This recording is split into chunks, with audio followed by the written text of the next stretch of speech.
Hello and warm welcome to Solar Foundation. बच्चों, आज का जो ये वीडियो है बहुत ज़्यादा इंपॉर्टेंट है। अगर तुम फिजिक्स में 2024 बोर्ड एग्जाम में अच्छे मार्क्स लेके आना चाहते हो तो बच्चों आज का ये वीडियो तुम पूरा एंडिंग तक जरूर देखना। चलिए वीडियो स्टार्ट करते हैं।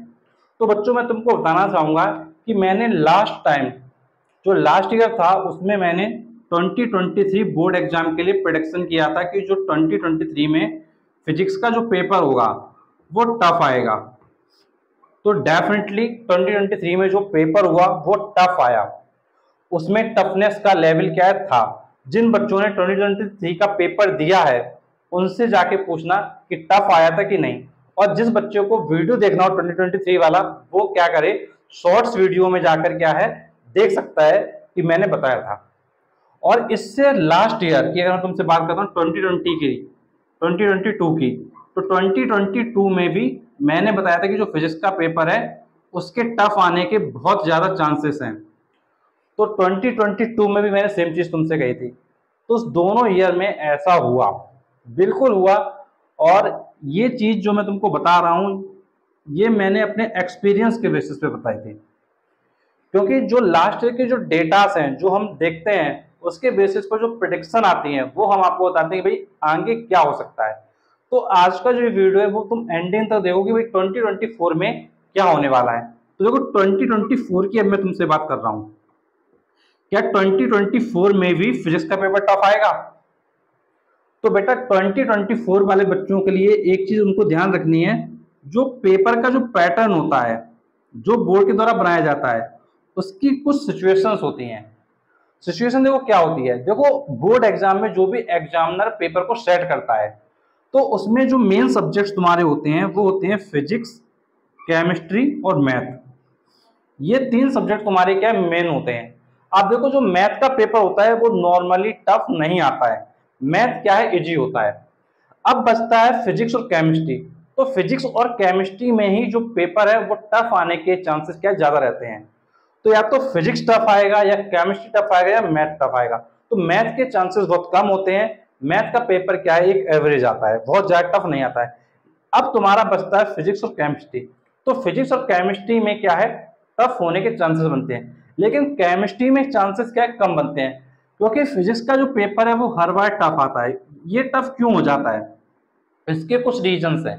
इसके जो रीजंस है वो समझना इंपॉर्टेंट है। इसका सबसे बड़ा रीजन होता है कि बच्चे को थ्योरी पढ़ना होता है। बच्चे थ्योरी पढ़ते हैं, बहुत अच्छी बात है, लेकिन वो बच्चे इसके जो न्यूमेरिकल्स होते हैं, जो भी न्यूमेरिकल प्रॉब्लम होती हैं उनको नहीं करते हैं। जो इस पर बेस्ड डेरिवेशन होते हैं वो बच्चे नहीं करते हैं। और जो बच्चे इन तीनों चीज़ों को कर लेते हैं उनके भी मार्क्स फिजिक्स में नहीं आ पाते हैं। क्यों नहीं आ पाते हैं? क्योंकि फिजिक्स में जो आपकी बैक एक्सरसाइज होती है, जो आपकी बैक एक्सरसाइज होती है वो बच्चे नहीं करते हैं, जिसमें तुम्हारे 1 मार्क्स वाले क्वेश्चन होते हैं। और जब 1 मार्क्स वाले क्वेश्चन की तुम्हारी प्रैक्टिस पूरे साल नहीं होती है तो ये जो क्वेश्चन सॉलिड मार्क्स वाले आते हैं यहाँ तुम्हारा स्कोर हो जाता है कम। और जब स्कोर कम हो जाता है तो तुम कहते हो भैया पेपर क्या टफ आया है। टफ इसलिए लगता है बिकॉज फिजिक्स क्या है प्रैक्टिस मांगती है, क्योंकि फिजिक्स में सिर्फ थ्योरी नहीं है। फिजिक्स में सिर्फ थ्योरी नहीं है, फिजिक्स में तुम देखो अगर ध्यान से तो फिजिक्स में न्यूमेरिकल्स भी हैं और न्यूमेरिकल्स में मैथ्स का यूज हो जाता है।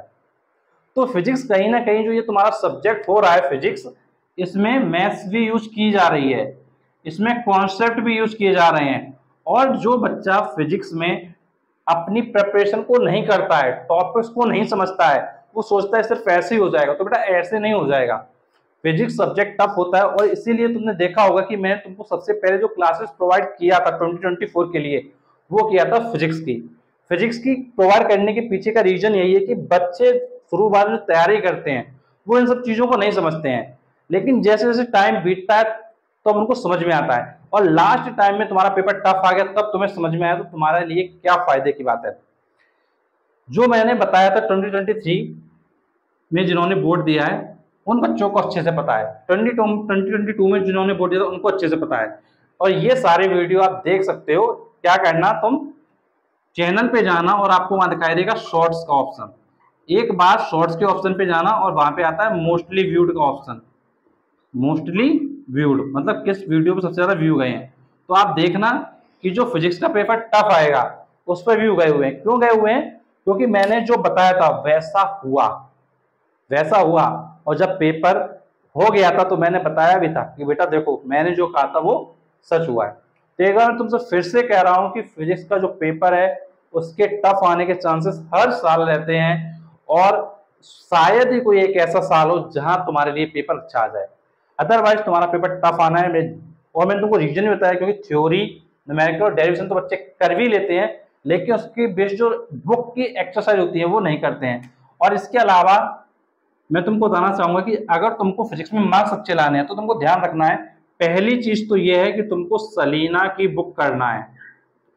जो तुम्हारी सलीना की बुक है उसको अच्छे से करना है।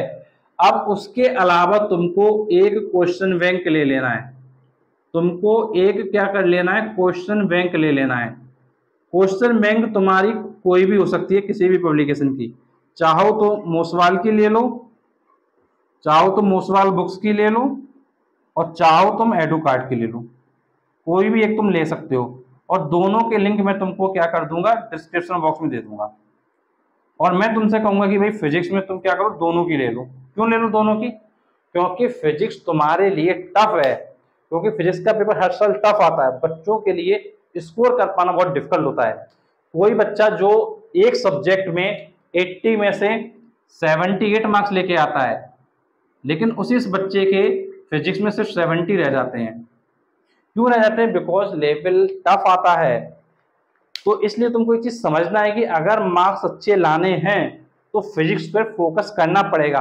सिर्फ ये ना सोचो कि तुमको सिर्फ एज अ नॉर्मल सब्जेक्ट की तरह हो जाएगा, फिजिक्स नहीं हो पाएगा। और बच्चों मैं तुमको इसीलिए वन शॉट लेक्चर प्रोवाइड कर रहा हूँ। तुमको मैंने सारा का सारा थ्योरेटिकल कवर कर दिया है, और मैं तुमको बहुत जल्द न्यूमेरिकल के ऊपर वीडियो दूंगा। और जो तुम्हारे बुक एक्सरसाइज के क्वेश्चंस होते हैं, जो इंपॉर्टेंट क्वेश्चंस होते हैं जो तुम्हारे पेपर में आ सकते हैं, वो भी मैं तुमको वीडियो प्रोवाइड करूंगा। और मैंने तुमको शॉर्ट्स के फॉर्म में जो इंपॉर्टेंट डेफिनेशंस होती हैं वो तुमको ऑलरेडी मैंने प्रोवाइड कर दिया है। एक बार शॉर्ट्स में जाके प्लेलिस्ट में जाकर उन सारे वीडियोस को देखो, जिससे कि तुम्हारे जो मार्क्स हैं वो अच्छे आ जाएं। और बच्चों अगर मार्क्स अच्छे लाने हैं तो प्रेपरेशन तुमको आज से करना पड़ेगा। और अभी तुम्हारा चल रहा है अगस्त, और अगस्त से लेके तुम अपना पूरा अच्छे से जनवरी तक सिलेबस खत्म कर लेते हो तो तुमको फरवरी का टाइम मिल जाएगा रिवीजन का। और वो तुम्हारा स्टेप होगा एक गुड स्टेप, जब तुम इसकी प्रिपरेशन एक अच्छे लेवल से स्टार्ट करोगे। अदरवाइज क्या होगा, तुम ये सोचते हो कि स्कूल में जितना पढ़ा दिया गया, या तुमने होम ट्यूशन में जितना पढ़ लिया, या तुमने कोचिंग में जितना पढ़ लिया, उससे सब कुछ हो जाएगा। तो बेटा उससे सब कुछ नहीं होने वाला है, क्योंकि एक अच्छा परसेंट लाना और एक नॉर्मल परसेंट लाना दोनों में डिफरेंस है। क्योंकि तुम्हारा पेपर जैसा तुमको मालूम है कि 80 मार्क्स का है, और तुम सोचते हो कि मुझको 75 प्लस लेके आना है, तो वो बेटा तभी पॉसिबल हो पाएगा जब तुम अच्छे से आज से डे 1 से तैयारी करना स्टार्ट करोगे। और जो भी पास में तुमसे नहीं हो पाया है, जो भी तुमने पास में गलतियां कर दी, उन गलतियों को वहीं छोड़ दो। लेकिन आज तुम्हारे पास टाइम है एक न्यू स्टेप लेने का और अपने परसेंटेज को इम्प्रूव करने का। तो इसलिए तुमको ध्यान रखना है कि फिजिक्स में बहुत अच्छे से तैयारी करना है, बहुत ज्यादा अच्छे से। और फिजिक्स, केमिस्ट्री, मैथ पर बहुत अच्छे से फोकस करना, क्योंकि इन तीनों में एक टफ आता है, लेकिन मोस्टली टाइम फिजिक्स आता है। उसके बाद जो टफ की चांसेस होते हैं वो केमिस्ट्री के होते हैं, उसके बाद क्या है, मैथ के होते हैं। इनमें से एक पेपर क्या है, टफ रहने वाला है। तो ये 3 सब्जेक्ट में तुमको बता रहा हूँ बहुत अच्छे से तैयार करना। तो बच्चों अगर आपने अभी तक फिजिक्स के, केमिस्ट्री के, बायोलॉजी के, सिविक्स के और सब्जेक्ट्स के लेक्चर्स नहीं देखे हैं तो प्लेलिस्ट में जाकर वन शॉट लेक्चर कवर करके अपने सारे टॉपिक्स को तैयार करो। और अगर आज का वीडियो अच्छा लगा तो प्लीज वीडियो को लाइक करो, चैनल को सब्सक्राइब करो, क्योंकि तुम्हारे लिए मैं और भी ऐसे वीडियो लाता रहूंगा। Thanks for watching this video.